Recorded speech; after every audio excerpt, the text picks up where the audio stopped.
Video detik-detik tentara Israel Eyal Shamnes tewas ditembak di bagian kepala pada Kamis 27 Juni 2024 beredar luas di media sosial.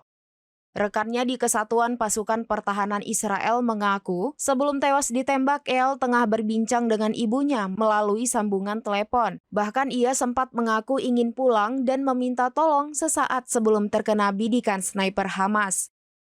Dilansir dari The Times of Israel via Tribun News pada Selasa 1 Juli 2024, hal itu diungkap Ibu Eyal, Meirav Shamnes, dalam siaran radio Angkatan Darat. Meirav mengatakan ia dan Eyal saat itu tengah berbincang sembari melepas kerinduan sebelum maut menjemput putranya yang baru berumur 19 tahun. Sebelum tertembak, Eyal mengaku ingin segera pulang dari Gaza. Namun di tengah perbincangan, Meirav mendengar suara nyaring peluru yang menembus kepala putranya itu. Ia bahkan mengaku sempat mendengar putranya meminta tolong kepada atasannya usai insiden tersebut.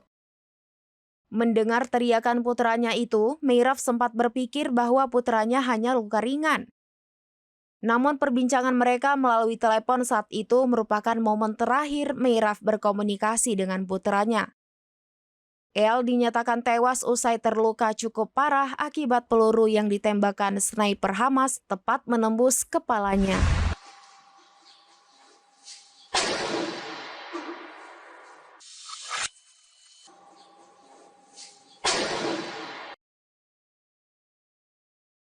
Download Tribun X sekarang, menghadirkan lokal menjadi Indonesia.